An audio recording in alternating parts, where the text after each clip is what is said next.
Didn't they suspect a trap? Perhaps, Nyriss shrugged. Some refused to answer his call, but many more came. After all, what could one man do against 100 Sith Lords? Remember, he was not the Emperor back then. He was merely Lord Vitiate, ruler of a single planet of no particular importance. He hadn't fought in any battles of note or achieved any great victories or conquests beyond his home world. He had the reputation of a scholar, not a warrior. And the Sith Lords were driven by fear. Many thought the Jedi would soon wipe them all out. They were desperate for anything they could use as a weapon against the servants of the light side. Lord Vitiate played upon these fears, convincing those who answered his call to set aside their suspicions of him and of one another, to join in a single glorious cause. Once they arrived on Nathema, they quickly fell under Lord Vitiate's control. He dominated their minds, crushed their resistance. He turned them into slaves of his will, forcing them to participate in the most complex ritual of Sith sorcery ever attempted. Calling on the dark side, Lord Vitiate devoured them. He fed on their power, absorbing it into himself, utterly obliterating all traces of his victims. But the ritual was not confined to the doomed Sith Lords. They were but the eye of the storm, the center of a vortex that spread across the entire planet. Every man, woman, and child on Nathema died that day. Every beast, bird, and fish, all the insects and plants, every living being touched by the Force was consumed. When the ritual ended, Nathema was no longer a world. It was a husk, sucked dry. Lord Vitiate sacrificed millions, stealing their life force to make himself immortal. Their deaths also made him stronger than any Sith who had come before, and he ceased to be known as Lord Vitiate. On that day, the Emperor was truly born. Scourge wondered if Nyriss expected him to be horrified by the tale. If so, she was about to be disappointed. The Emperor seized what was his by right, he said. The strong take from the weak. That is our way. Doing it on a scale of millions doesn't change anything. It just proves he deserves to be our Emperor. So I used to think, Nyriss said, smiling ghoulishly. And then I saw Nathema for myself. She didn't say anything else for the remainder of the trip, leaving Scourge to wonder in silence why she was so confident he would come around to her side. He felt the first hints of what was waiting for him when the shuttle dropped out of hyperspace. Through the windows of the cockpit, he saw a gray and brown planet looming large before them. Gazing at it, he felt something strange and unsettling. Something unnatural.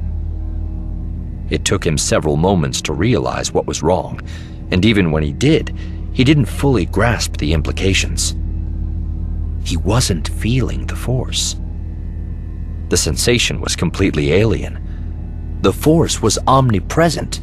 It radiated stronger in certain places and at certain times, and the balance of the dark side and light constantly shifted, but it was always there in some way, shape, or form. Now, however, he felt nothing.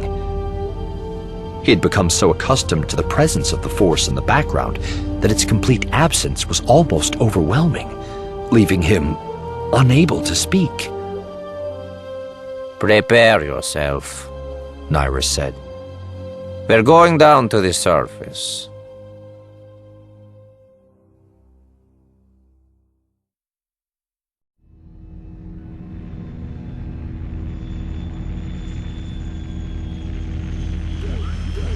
The absence grew steadily more pronounced as the shuttle approached and then landed on Nathema.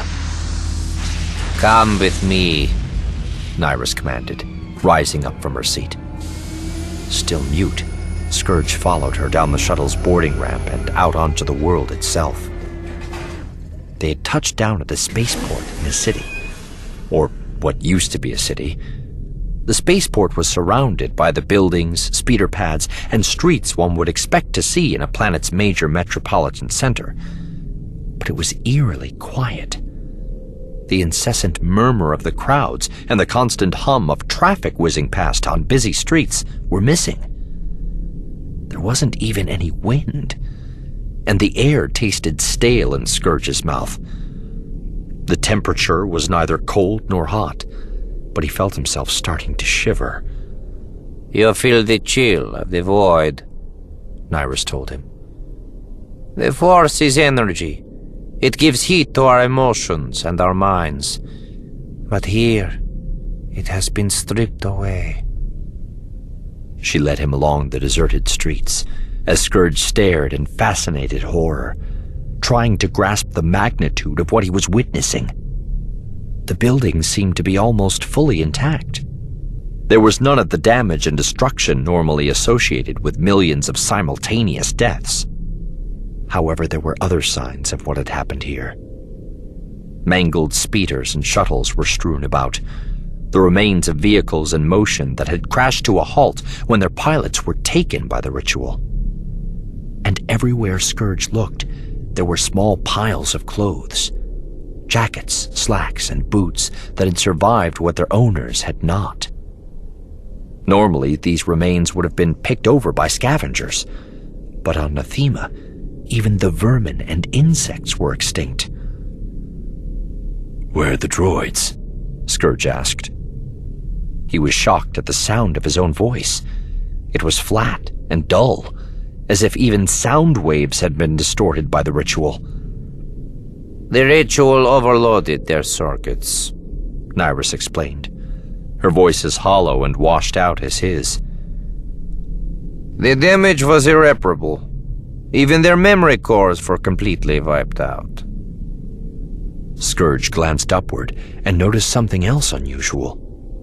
The sun shining down on them from above, a star that had appeared bright orange as they'd approached the planet, was now a pale shade of brown.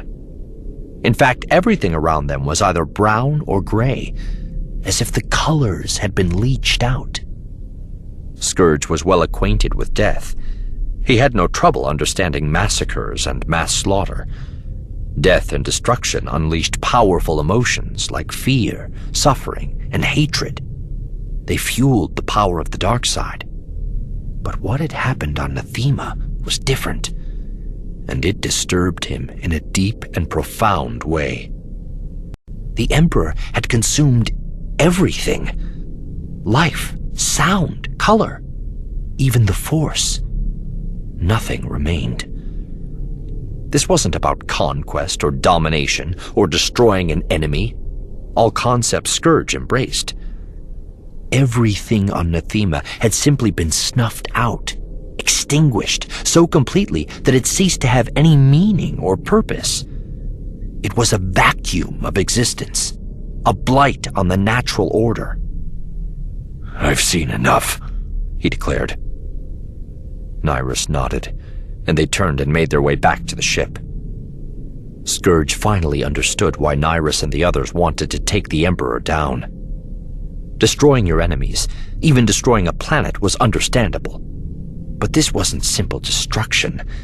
It was annihilation, obliteration. The very fabric of the Force had been shredded. Anyone capable of turning an entire planet into a nihilistic abomination had to be completely mad. After seeing the horrors of Nathema, he truly believed the Emperor might declare another war against the Republic, exposing them to the Jedi and leading to the eventual extinction of their species. By the time they reached the shuttle, Scourge's stomach was churning. He had lived his whole life attuned to the Force. Having it stripped away had left him physically ill. The shuttle shook as they took to the air, and he fought against the urge to vomit. As they broke the atmosphere of the cursed world, some semblance of normalcy returned. Scourge felt the Force rushing in to fill the emptiness inside him. He felt its power invigorating him and restoring his strength. At the same time, he also felt something else.